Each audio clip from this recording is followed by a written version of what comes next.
He usually keeps going. Hey, what's going on, guys? Welcome to another episode of Turf Toe Show. Turf Toe. Presented by turftoeshow.com. I'm Mike Floyd, joined, as always, by Mr. Stephen Harris. That's right. We usually have 3 people here, but one guy decided to have some fun last night. And he's on a business trip. Business trip? Oh, business trip. Yeah, he's out there promoting the podcast. So. Networking. Yeah. There you go. Big ups to him. If he's Street first team. time, yeah, he's a street team, all right. Yeah, he's out there in these streets. But this is your first time listening to us. The Word Turf Toe Show. We speak about pretty much anything sports related, sometimes music related too.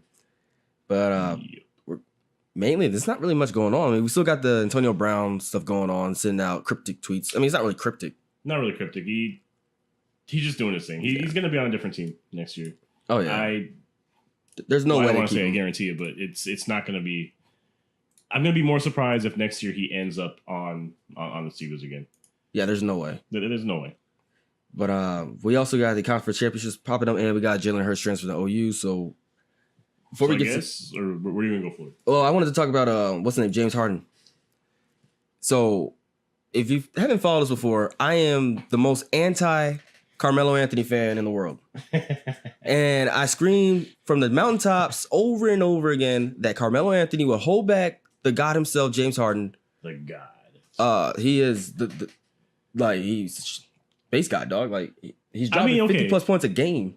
In the past 2 games, he's had over 50 points. I saw the stat the first game where he scored 50 points. He had more points than the opposing team's bench and his team's bench combined. Yep. I mean, dude's balling out. Yep. He's balling out, right? I'll go back to this. We argued about this 3 weeks ago. Yeah. It's not Carmelo's fault. It's not Carmelo's fault. I'm just saying, though. It's not Carmelo's fault. Carmelo, all right, let's see. Last year, James Harden wins MVP. Carmelo wasn't there. Carmelo shows up. James Harden falls off. Carmelo was there, 10 games? That was 10 games of trash. I don't even think he really even played those 10 games. Hey, P, they want me to come off the bench. Like, nah, we don't even want you in the league. Like, he hasn't, him and JR are sitting on the same beach right now. But nah. No, I thought JR got picked up. He did. And then they released him already? I know Swaggy P got picked up by the Nuggets and got released. Yeah, Swaggy P, he averaged 2.9 points per game in the games that he was in. He hit 1 3-pointer, and I just happened to be watching that game, but that was a weird signing to begin with.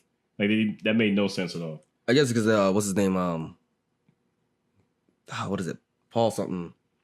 Millsap? Yeah, Paul Millsap was hurt, right? And he just came back? Yeah, he's back now. I guess speaking of the Nuggets, so they got destroyed by the Warriors. I think that was a message sent to the league because what's his name? Steve Kerr finally got the final piece of the Infinity Stone, and he's playing tonight. Yeah. So yeah, Boogie Cousins about to come back in. Okay, good luck to the rest of y'all. Yeah, I mean the Lakers are showing them what they are without LeBron. I mean Russ is Russ, so I mean PG's consistent with the Thunder. I mean you got James Harden trying to will the Rockets to top seed, but the Warriors, man, I mean, they're coming alive again. And everybody was talking the Warriors are falling off. The Warriors, nah, fam, they're not gonna fall off. They were going through a rough patch, yeah. Without Steph Curry, whatever was going on between Durant and why am I drawing a blank? Donkey. Yeah. Oh, Draymond Green. Yeah, whatever's going on between them probably caused some problems in the locker room. I'm sure they got that shit worked out by now. Well, you know what they say: winning solves everything. So once they started winning, I think all that stuff went out the window and then got everybody's off their back. But switching over to the NFL, your favorite QB just got signed. Who? Paxton Lynch. Did he? I didn't even see that. I don't even pay attention to Paxton. Seahawks signed former Broncos QB Paxton Lynch. So he's basically never gonna get to play. No, because he's just gonna sit behind Russell Wilson. Yep. He's gonna keep playing Madden. Yep. Like he did when he was here. Oh, yeah. And he's not going to learn the playbook, just like he did when he was here. And he'll get cut again. Like that. Why? Well, the former first-round pick isn't guaranteed a spot after training camp unless he wows the Seahawks coaching staff during the offseason workouts. He's going to need to wow somebody because he didn't wow anybody here. And we really could use a quarterback. Oh, yeah. I thought Case Keenum was going to be a little better for y'all than what it was, but I still think it's the GM's fault. I'm just saying. I don't think it... I just have a hard time placing all the blame just on LA. And there's a lot more people that decision has to go through. There's a lot more scouts and stuff like that. we just aren't good at picking the team. The team just isn't good at picking. The team isn't good at picking quarterbacks. Yeah, I don't understand why. I mean, look at the defensive players that we picked in Von Miller this last year and Bradley Chubb. Those have been amazing. Yeah, I mean, Chubb had 12 sacks this year as a rookie. So maybe John Elway knows how to pick out players that he wouldn't want to get hit by. Maybe that's the thing. That could be the thing. Like he understands what the defense should look like because it was running at him unopposed for many years. But he always keeps trying to find these big-headed white dudes that look like him. That are almost 7 feet tall that get balls batted down at the... Who knows how to finesse the league for a lot of money. God. Looking at you, Brock. Who is somehow still in the league. With Miami now, right? Yeah. He made a couple starts for Miami this year. And the final player I want to talk about is your favorite player in the world, C.J. Anderson. He's claiming he's the freshest running back in the NFL. He is the freshest running back. I mean, that's not a lie. That's not a lie at all. I mean, I'm gonna look up how many snaps he played with the Panthers because I'm sure 73 snaps. You already have it? Yeah, he played 73 snaps and received 24 carries in 9 games. Cut again, signed by Oakland, where he played 0 snaps. Yeah. Cut again, then signed by the Rams and has carried the ball just 90 times, 130 snaps played in the 2018 season. That's comparing to Todd Gurley, who carried the ball 272 times on 835 total snaps in 15 games. Alvin Kamara has run the ball 210 times on 726 total snaps. Ingram has 147 totes on 369 snaps. But you also got to remember Ingram was also suspended, 4 games? 4 games, yep. So, yeah, I mean, Anderson has the advantage in that. He showed off when he just bowled through everybody. Yeah. Well, no one expected him. The first game they picked up, he had 167 yards and a touchdown, I want to say. And then even look at this past game where they had Gurley back. After the bye week, he still ran for over 100 yards and 2 touchdowns. Yeah. With Gurley going for 100 yards and a touchdown. Through this playoff run, C.J. Anderson is going to be what it looks like right now is going to be a big part of their running offense, and there's no reason for him not to be. I've been getting a lot of flack for this from some of my friends back home. I've always liked C.J. No, I never had a problem with C.J. whatsoever. I thought he was legit. I thought he was too. He won us some big games. I mean, people were forgetting about the overtime game against the Patriots. Where he broke, I don't remember how many yards, but he broke a run to the outside against the Patriots in the snow and won us the game in overtime on the way to the Super Bowl that year. That was a Super Bowl year. He's been a decent running back. I was kind of mad when we let him go, but we've backfilled that with Philip Lindsay and Royce Freeman. So Phil Lindsay came out of nowhere. Yeah, undrafted from Colorado. That dude's gonna be a beast. That was once he comes back from his wrist injury, he's gonna be a beast going into this next year with our new coach, Vic Fangio, and the good fellas, everyone that he's hired behind him now. Well, Scarseason? No, Scangelo. Oh, Scangelo or something. Man, all these Italian names. Yeah, I can't say the guy's name. And he's got Munchak as the. Why am I drawing a blank on everything right now? He hired Munchak. He hired a bunch of his guys that he likes. The coaching staff and front office is going to be a lot better this year. Oh. I don't know. Well, that can segue us into the whole conference championship games. So right now we got Patriots at the Chiefs playing for the AFC. You got the Rams at the Saints playing for the NFC. So we're already talking about the Rams. So Rams at the Saints. I mean, personally, I don't want to see this. I want the Saints to win it because I actually like Drew Brees. Yeah. But then again, I also want to see the Rams make it so they can get swacked in the Super Bowl. And that way I can laugh at everybody in LA. So I feel like they need a better start. Saints need to start off better. They got to start way stronger. Because last week they were down 14-0 by almost halfway through the second quarter. They were still down 14-0. Was it a pick six that got ran back? No, it was did they have a pick six? I can't remember if that was that game or the national championship game I'm thinking of. I think you're thinking of the national championship game. Okay. Because Eagles were up 14-0 going into about halfway through the second quarter, and then that's when the Saints did the fake punt, and they were able to keep that drive going and eventually score a touchdown going into the half. Yeah. They went to the half. They came back and won the game, obviously, and held the Eagles to just those 14 points. They weren't able to do anything after that. So obviously their defense stepped up, But I don't know how well their defense is going to be against the Rams with what they've got going on. Jared Goff, Floyd, do you have Goff stats from I can bring it up last week? I can bring it up. Jared Goff, he looked better he looked better and more confident passing wise in his game last week. And like I just talked about, you have C.J. Anderson and Todd Gurley in that backfield.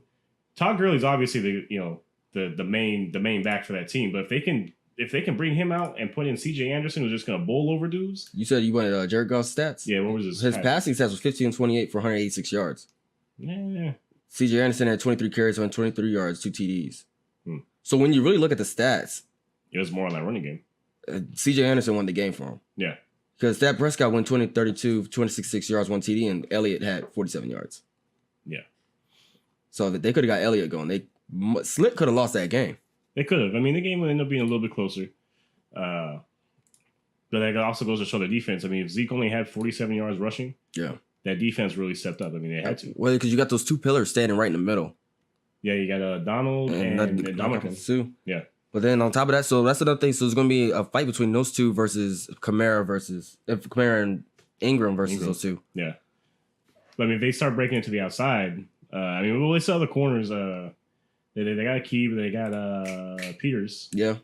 And kind of help cover those edges and stuff like that. But I would like to see the Saints win.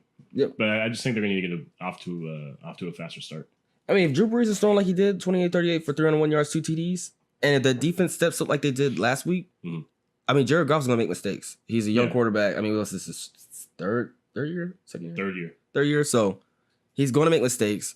So that defense, I mean, it's been popping up. I mean, they managed to sap all the magic out of Nick Foles, even though that really wasn't his fault. That was Alshon. That was in his hands. Yeah, that was. Alshon should have caught that ball. I'm just saying, like, there's no way, that went straight through his hands. Like that wasn't tipped by anybody. That was a good pass, dude. That was a beautiful pass, and he just couldn't. Mr. I got the best hands in the league. Right? Whoa, okay. Not today. He thought. Let's see. The Patriots dismantled the Chargers to make it all the way to go play the Chiefs, who dismantled the Colts, who pretty much everybody picked to. Yeah. Everyone on our poll that we posted picked the Colts. Yeah. We were all way wrong. They were totally wrong. I guess the cold got to them. I completely forgot they weren't playing in a dome. They're playing outside. I still thought Luck would do better. But then they were asking Bill Belichick, like, well, how do you feel about having to go to Kansas City playing the cold? He's like, playing Foxborough. Yeah, it doesn't really matter. Bill Belichick, I'm gonna wear my sweatshirt. Just getting prepared for the next game. Tom Brady's gonna eat his avocado ice cream. It's gonna be all right. So I was mad at that Chiefs and Colts game. Really? Why is that? Because I really thought the Colts were gonna play a better game. Yeah. Not get blown out the way they did. And how many field goals did Vinatieri miss? Bro, it seems like he missed all the field goals. He did. God. He missed an extra point. He missed a field goal, knocked the snow off the bar. Like that really, if anything in that game, those field goals were really I'd say those were the reason that they lost. The missed extra point and the field goals were the reason that they lost. Hey, because the final score was 31-13. So let's see. The Colts were scoreless in the first, got 7 in the second, scoreless in third, and got 6 in the fourth. I don't know, man. The Chiefs started running that up pretty quickly. But probably once he missed that first kick, they were probably demoralized. I'm like, this ain't happening. This isn't good. But it seems like every time the Chiefs shuts the ball, they were scoring. Oh yeah, no, they couldn't get the Colts defense couldn't get a stop. They couldn't get a stop whatsoever. And they just look.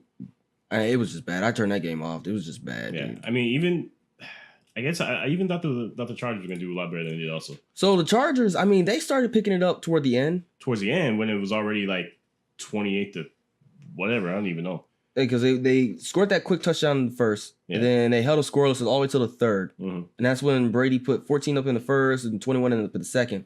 Sony Michel was the factor in that game. Oh, yeah, 3 touchdowns? He had 24 carries, 129 yards, 3 touchdowns. So he was definitely a factor in there. So that's one other thing everybody's talking about, like, oh, the Patriots, they can't do anything against the Chiefs. I mean, the Chiefs' defense is super suspect. I mean, yeah, they got Barry back, but it's Belichick we're talking about now. So I don't know, maybe because the Chargers defensive coordinator was like, hey, I'm going to run the same defense that I ran against Lamar Jackson against Tom Brady, who now has a week to plan against it, which was just dumb. Made no adjustments whatsoever. No. So I don't know. But I don't know if you remember, if you think back to early on in the season when the Patriots played the Chiefs. The Patriots got out to a pretty decent lead at the beginning of that game, but the Chiefs were able to make a comeback. I mean, Patriots still only won by a field goal of that game. I don't remember the exact score. Was everybody hurt during that game though? Because I know they got a lot of people back toward the end of the season. Yeah, I think their defense was still a little banged up. Probably. I mean, that was an early-ish game in the season. Because I know Edelman was pretty hurt. Yeah. I mean, I think Gronk was like not hurt, but he wasn't fully at full strength. He wasn't mobile. He's still not mobile. God, that dude is just like, he should just retire. Gronk had that game against the Chargers. He had what? He probably only had what? One reception? 4 catches, 1 reception. They mainly use him as a blocker. Yeah, and that's really all. I mean, if you're gonna put DBs, even as a decoy. Yeah, I mean, if you're gonna put Gronk out there, if you're gonna run all DBs, you're gonna try to get these guys to go up against Gronk. There's no way, and then you're gonna have all these linemen pushing them back. There's no way, dude. Yeah, I mean, and then even if everything breaks down and Gronk is out there, he's gonna be bigger than whoever's covering him. So you can still throw him up the ball, and you're gonna have a pretty good chance that he's gonna catch that. Oh, no matter where he's at. Brady is throwing to a guy who's 5'10", right, and a broken down robot. And beating people. Like, yeah, exactly. It's like, come on, man. Like, you got beat by this team. Like, as long as you don't put Gronk back in the coverage, you'll find. Dude, that was the dog. I even like they were talking about that the other day on ESPN. They're like, we still don't understand why they put Gronk back there on it's a Hail Mary. Mm-hmm. That means anything can happen. Anything. So this dude can't jump. Yeah. So what you expect them to do? Just bat it down at the sky with his club? Like, yeah. No. And then it really messed it up when they started doing all the laterals and stuff. It was basically a check down with a bunch of laterals that worked. And Kenyon Drake saw a lane. He saw Gronk in front of him. And like, well, if I can't beat Gronk, then I might as well retire. And he beat Gronk. He just gave his little fall to the side. It's like, I can't take this hit. Oh, my God. This hurts so bad. But nah, so the Patriots gonna play the Chiefs. I do want to see this game though. Andy Reid versus Belichick on a big stage. Yes. It's gonna be great. Then you got Wonder Boy versus Mr. Bounty Head. I think that little speech worked, man. That defensive speech where he's talking about like if you want to go get it, brought the trophy in with the 250 G's. Yeah. It's like you want to come get win. Just win 3 more fucking games. That's pretty badass, dog. I mean, that's the incentive right there. But that's pretty much it for that. I mean. The refs made a bad call for the OKC Lakers game. I don't think anybody cares about that. The refs made a bad call? Yeah, they let Russell Westbrook just travel pretty much. Oh. Yeah. So was it as bad as Durant taking No. That wasn't that bad. That was the worst. That's super flagrant right there. Yeah, it was. Nah. That was just straight not paying attention. So they called a foul on Lonzo. I don't know if you can see from where you're sitting at. Yeah, they called a foul on Lonzo. Lonzo didn't do anything, and they called a foul on that. So he got 3 free throws on that one. And LeBron James even tweeted out like what? How's that possible? Yeah. Got it. See right here. So Russ goes up. Lonzo actually pulls off, and Russ actually kind of when he lands, he goes into him. So he kind of holds him at the end before they called him the act of shooting. When he kind of touched him, but he wasn't shooting yet. Yeah, he puts his hands down and kind of tries to walk away. But yeah, when he comes back, I guess the only thing that looks like could have been a foul is Lonzo was in Westbrook's face, or not his face, but in his space as he came down. Yeah. Well, they said the official called the foul because at the time he thought Russell had started shooting motion. He was clearly behind the 3-point line, and there was legal contact by a ball. So LeBron James tweeted out, "So what is really in the shooting motion rule?" Asking for a friend. It's whatever you want it to be. And then they were pleading for a replay, but no was granted. There is not a trigger to review whether or not there's a foul prior to or on the shot. Trigger would be whether or not it was 3-point shot or not. And upon able to see the review of the play, we realized that the legal contact actually happened prior to his upward motion, so it should have been a side out. So, wah. And Ball was like, I was told to foul. And that's what I did. I did what I was supposed to. So I didn't expect him to call that like that. I got him before he went shooting, but I guess I don't know the rules like the reporters do. Refs do. Yeah. So in regards to that, because what would it say that there was because of the way the play went, there was not going to be a trigger for a review. Mm-hmm. Do you think NBA needs more like I guess replay and review and things like that. I'm on the side because I was actually looking about the XFL, right? Because I've been kind of researching that, so we can do some videos on that stuff too. The XFL is adamant about not having as many ref reviews, so because they want to keep the speed of the game. And I'm personally, that's understandable. I agree with that. With all these ref reviews, it totally throws the flow of the game off. Yeah, and I'm sitting there for 3 hours knowing how the game's gonna end up, but I'd rather let the guys play. My thing is, if it's super blatant, call it. Like, if I see a jersey being tugged, okay, that's obviously holding. Yeah. If, a guy's face mask, going back to football, face mask back here, yeah, it was a face mask. But these stupid ticky-tack calls of roughing the passer because I slapped you on the head. Yeah. Get out of here. Or like, oh, he was in my shooting lane. Okay, if he was blatant like Zaza did to Kawhi, that was super blatant. Like, you could tell he slid into it. Now, I understand that the refs are human, so possibility to change that is hire more refs and have more eyes out there, because in the court it's only 3 refs. Yeah. So you got sideline signing in the backcourt. So I mean, and then you have the guys in the studios who are actually the ones making a call now. Yeah. Because they can see it from the top angle. But I mean, you can't watch all 10 players on the court at the same time. No, you're not gonna be able to. I agree with what you're saying as far as not stopping the flow of the game if you don't necessarily have to. But at the same time, there's been a lot of egregious calls that just haven't been called. Yeah, I'll give you that. Like the Durant one? The case in point, the Durant one. So I would think that there's got to be some other trigger. There's got to be some other way.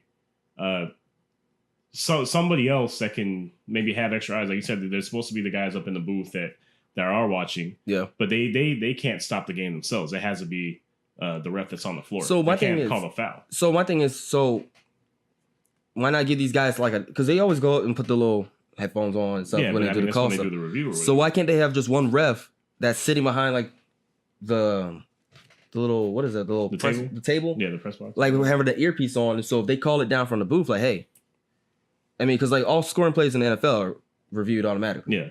So why can't they just do the same thing? Just have a guy just sitting there. This whole job is just literally stare at the screen real time, because it's on a couple of second delay anyway when it comes to us. Yeah. So just have it staring at real time, and then he can call down like, hey, call a foul. I mean, call a foul or whatever.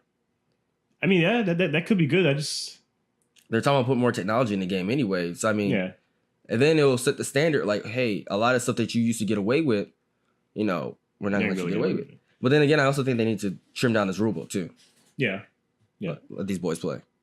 Yeah, because there's a lot more rules. I mean, it seems like anybody who drives the lane is going to get a foul more often than not. Well, I mean, it depends on who you are, but I mean, the thing is, like, if you're going to call one thing, you got to call it on everything. So, like the James Harden step back, that's a travel. Like, I'm a Rockets fan, but that's a travel. Yeah. Like, the dude is literally taking like 3 steps. Like, he'll hop, and they're not going to call it because it's James. But the thing is, so when Steph Curry does it, and then like it's he doesn't even do it as egregious as James Harden does it, and it's like they call it on him. It's like, yo, like, you're gonna call on Steph, but you're not gonna call on James. Yeah. Like, where's the difference? I mean, yeah, Steph has won 3 rings now, but still. Yeah. I mean, Luka does it. I mean, because Luka's step back is just 1 step back. Right. But James Harden got he's a step and a shimmy and like my thing that I really hate is to push off. Yeah. So especially with James Harden when he's driving, he'll push with his arm. You got guys, they're already backpedaling, and that next push, they fall over, and it makes it like, oh, he broke his. No, he pushed him. Yeah, he got him off balance and he fell. So that should be an offensive charge. Yeah. But they never call it. No, they're never gonna call that. Well, not on James Harden. They might call it on somebody else. They might call it on Michael Beasley. Wasn't he wearing the wrong shorts? Dude, that was so funny. He's looking around like, oh. Let me run to the back real quick. Like, how'd you come all the way out with the wrong shorts? How does it even happen? Well, which one's worse? Him coming out with the wrong shorts or Andrew Wiggins not having his jersey on? I would say Wiggins not having his jersey on, because you're about to go play. Yeah. You're about to be on the court. Like, how do you not put the jersey on? And Wiggins is a starter. So at least Michael Beasley, he's coming off the bench. So it's more like, oh, dang, I'm about to play today. Time, like, dang, I didn't know, man. My bad. Right. Just come around the corner, wife beater, like, hey, that's what I got, man. But no, I do think the NFL and the NBA is going to do something about these refs, dude. Because there's a lot of calls that, like you said, are being missed, like big time calls that are being missed. So I don't know. They should. Well, in regards to the NFL, they are trying to be better at that. I mean, that's why there's so many reviews now, which does kind of, in a way, I guess, slow down the game a little bit. But they are trying to get the calls right. Yeah. So I don't know, man. I guess in the end, it's like, how do you want everything to be right, or do you want to deal with the controversy of these missed calls, these egregious calls, possibly costing a big game, but the game keeping that same flow? People aren't stopping. One of the team has a momentum, and they just keep going with that. Is it this year when they initiated the all scoring plays reviewed, or when did they start doing that? I think it was maybe a couple years have been doing that now. Yeah, at least since last year. Because I think that rule, like that I like that one. It's like, regardless if, because you got some of them where the dude, like from our angle, like say the Ravens play the Steelers and I see Ben's knee on the ground, I'm gonna say he's down. Yeah. But the ball crossed the plane. Yeah. So then it's like, okay, let's review this to make sure. So I like stuff like that. But yeah. No, that was a good idea that they put in. Because I mean, there's been a few plays this year that have been overturned, especially like when they're trying to like it's just a pile. Yeah. But somehow they get that right angle. Like, no, it's they're on that 1 inch line or something like that. Knowing they're just gonna walk it in, but still. Yeah. But like, still, you never gotta know. Try hard. You never know. They might pass the ball for some reason. You never know. Interception. Oh, so this is what I meant to tell you. So remember we were talking about kickers? Yes. For some reason, I don't know why.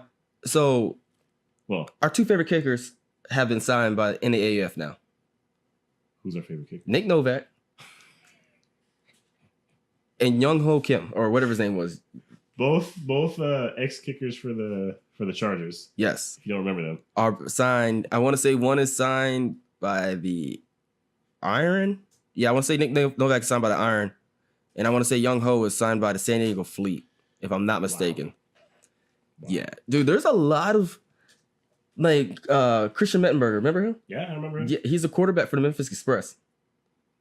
So there's a lot of names that are just like, yo, I know you. Yeah, like you've been around. It's like, I just didn't realize that you went here. And then, so like, I'm doing all this research crap. And then, Ricky Williams has his own football league now? Ricky Williams? Really? Ricky Williams has something called the Freedom Football League. They get smoke weed? Pretty much. I feel like that's the basis of that league. They just get to smoke weed. Like, it's probably the same as everything else, but they just get to smoke weed. Yeah, so let me see. Former Ricky Williams, Terrell Owens among founders for planned Freedom Football League. Terrell Owens? Yeah. Yeah, Ricky Williams, Terrell Owens, and Simeon Rice, with the intention of reimagining, rethinking, reinventing, and reforming the game. The Purses League is about community and development of players. Okay. I can dig that. FFL said the league will initially have 10 teams with plans to expand into additional locations, and the games will take place during spring and the summer. So they've already said what their teams are. So these are the names. Okay. San Diego Warriors. So now San Diego has 2 pro teams. They got San Diego Fleet and the San Diego Warriors. Oklahoma City Power. I am so tired of seeing power-related stuff for Oklahoma. Yeah. It's getting old. The Portland Progress. Yeah. Texas Revolution, which just sounds so lame. Yeah. Ohio Players. That's the funniest one to me. Ohio Players. We are the Ohio Players. What team do you play with? The Players. The Players. Ohio, baby. You got Florida Strong, which is just lame. I feel like that's repeated somehow. Like, Charlie Strong. Florida Strong. The Birmingham Kings. Yeah, that's not bad. No, that's gang related. Like, real talk. We wore black and yellow. The St. Louis Independents, Connecticut Underground, and the Oakland Panthers. My question is, are there Panthers actually in Oakland? Why would the Oakland be the Panthers? Well, there's got to be something better. Where would the Black Panthers start at? That's the only thing that the correlation I could find. I think it was Oakland.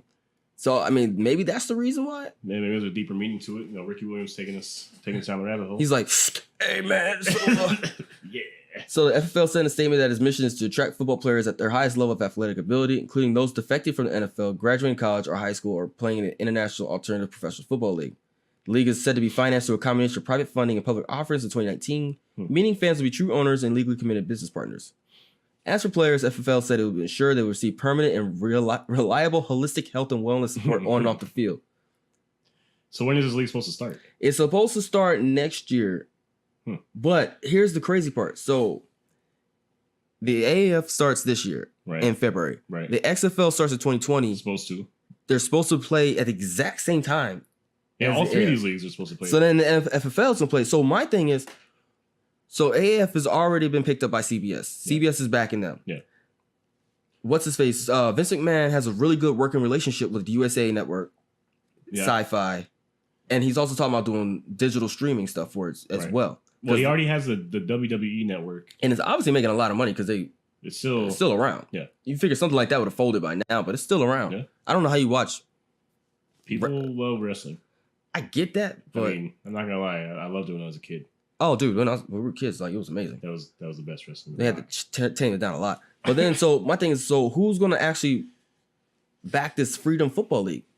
I mean, we already have a hard time enough getting the CFL on TV because they just signed a multi-year deal with ESPN Plus. That's interesting. So now you can see them because they had it last year, but they had it where it's usually on like some obscure channel though. Like it's never like ESPN Ocho. Yeah, like it's something random and it's never like really promoted or no. You know, well, unless you know. You know what I mean? That's the thing because like I didn't know because I was trying to follow it last year because I was playing CFL Fantasy and I went crazy with it, but I didn't realize I had ESPN Plus subscription. Okay. Like I was wondering like where'd this $100 go to, and I got to research and like I have access to all these soccer games I'm never going to watch. Yeah. What else is on here? And I'm really getting tired of ESPN trying to push soccer down our throats. I'm only going to watch women's when they play in the world. Like that's the only time I watch soccer. I don't want to see any more Sports Center top 10s with La Liga, some random team in Spain that I've never heard of hitting a bicycle kick. I don't want to see that.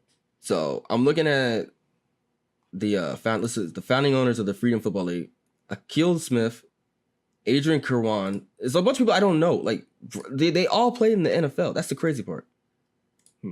Brian Chamberlain sounded familiar. Let's see. Go back. Brian Chamberlain, 9-year NFL career, durable 2-time. Durable. Developed football in China. Okay. Daryl Ingram, Derek Kennard, Dexter Jackson. Remember him? Eddie Anderson. So I feel like if all these, I don't know really what Jeff Garcia. Like, I have no idea. You don't remember Jeff Garcia with the 49ers? No, I have no idea. I feel like if all these, I guess, you can't really call them like minor leagues, but like these amateur, like these pro amateur, whatever you want to call them, like leagues, like start to take off. That I think that'll be good in the long run for the NFL. As long as they don't get too big. So that's and compete with the NFL. So that's why I like what the AF's doing. So yeah, I've been pushing this crap for a long time, but they have stated specifically we're not trying to compete with the NFL. Right, which is why they're going in the spring. They're going in the spring, so they want to give these guys they want to be the minors to the NFL. Yeah, and they've already got a lot of NFL big name coaches like Pete Carroll. Bob Stoops is not a NFL coach, but they were talking to him from OU. Arians, they talked to all these guys like, hey, what do you feel? And they're like, it makes sense. It's like now we can really see what our practice squad guys can do. Yeah. So if we need somebody to pull up like Joe Johnson. He was supposed to be with the San Diego Fleet, but now he's the starting quarterback for the Washington Redskins. Don't know how for long, but he was. Alex Smith. But it gives somebody like a Christian Mettenberger another shot. It gives somebody like a Bishop Sankey, who's the running back for the San Diego Trent Richardson, Birmingham Iron. Yeah. It's giving these guys another shot. But my thing is, like you said, how over the top are they going to be? And will they actually be able to hold my interest? Because especially if you got 3 different leagues playing at the exact same time, what is going to make you stand out to make me change the channel to watch your stuff? Yeah, exactly. Now here's a thought. What if, I mean, this I'm assuming this is a hypothetical, and this will be way, way down the road. But what happens if this becomes more attractive to kids coming out of high school than going to a college team? Where you're going to get paid. Yeah. You're going to be playing in more pro style systems. You're going to have more connections to the NFL. Mm-hmm. You're going to get paid. That's going to be the biggest thing. So is there an NFL requirement that you have to go to college? Or is it if you go to college, you got to wait 3 years before declaring for the draft? I want to say if you go to college, you got to wait for the 3 years. Because there's guys... I could be wrong. I don't know the exact. Because my thing is, if you go, so say you go play overseas, right? Like in Japan, they got a football league over there. Mm-hmm. So say you play over there for 2 years. Yeah. Can you declare for the draft here?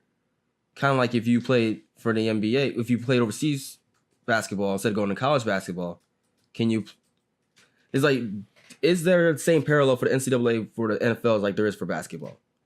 Is my question. Because if there's not, then I can see where you're saying, if I was a high school kid, like say like, I don't know, you're built like, I don't know, like Zion, like the Zion version of a college football player. Yeah. You got the hands, you got the speed. Coaches are saying like, you are NFL ready. You got like a man's body coming out of high school. But they're like, we don't want to send you up to the NFL. You just said maybe like 2 years, you'll be good to go. Yeah.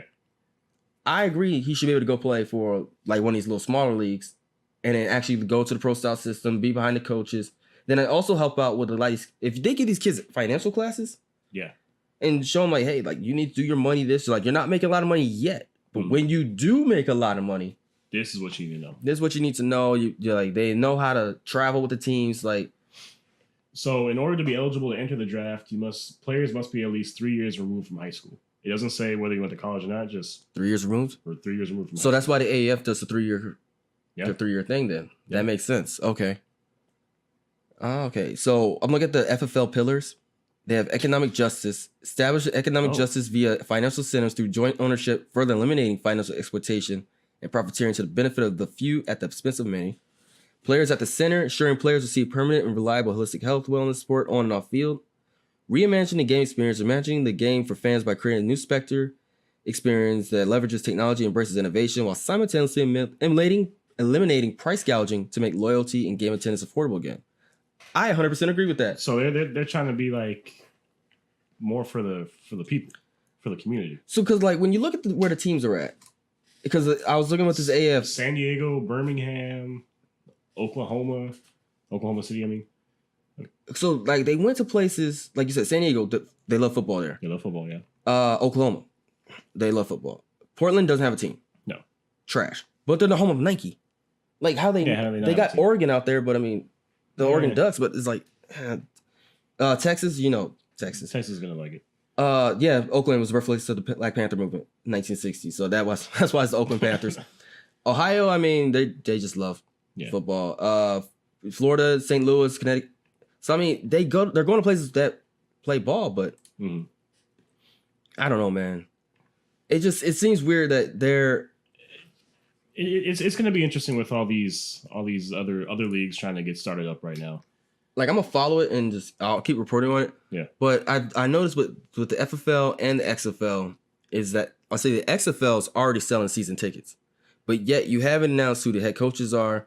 You haven't announced any players. Yeah, the XFL is probably the least prepared so far. Yeah. Even though it's still got a year before they're supposed to start up, but the only thing they've really done is they brought on Andrew Luck's dad.